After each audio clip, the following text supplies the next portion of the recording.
साहब, आपको बार बार मुझे रोकना होगा। देखिए, रुझानों में फिलहाल बीजेपी बहुमत के करीब नजर आ रही है।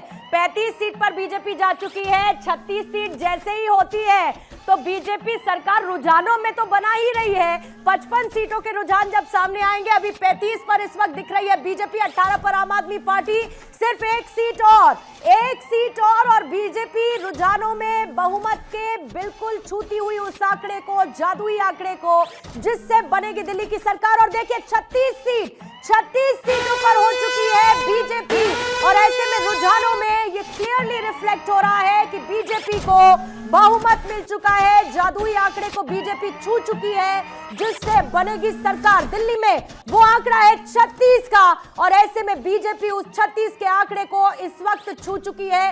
56 सीटों पर आ चुके हैं रुझान अभी तक के सामने, 18, 36, 2। आकांक्षा, बिल्कुल, तो देखिए लगातार हम आप तक पहुंचा रहे हैं कि अभी कुल मिलाकर अगर आप देखेंगे 56 ऐसी सीट्स हैं जहां पर अभी शुरुआती रुझान सामने आए हैं। और ईवीएम की भी बात करें तो ईवीएम से भी देखिए विश्वासनगर को लेकर अपडेट सामने आ चुका है, और बीजेपी के लिए गुड न्यूज जरूर यहां से निकलकर सामने आ रही है। सबसे बड़ी बात है कि जैसा अभी पूर्णिमा भी जिक्र कर रही थी कि 36 चाहिए होती है सीटें बहुमत के लिए, और बीजेपी अब उस आंकड़े को छू रही है। अब जल्दी से एक एक करके देखिए, चुनाव आयोग के रुझानों में बीजेपी अब 2 सीट पर आगे हो चुकी है। 2 सीट पर बीजेपी आगे है। चुनाव आयोग के जो रुझान है उनमें आपको बताएं, यहां पर देखिए अभी जो रुझानों की अगर दूसरी तरफ हम बात करें, जो पोस्टल बैलेट की भी हम लगातार बात कर रहे हैं, उनमें भी आप देखेंगे कि सिर्फ 2 सीट मैटर नहीं करती आकांक्षा अभी फिलहाल कौन सी है, लेकिन अगर चुनाव आयोग रुझानों में बीजेपी को 2 सीटों पर आगे करता है तो बीजेपी के लिए गुड न्यूज है। जिलानी साहब, ठीक कह रही हूं?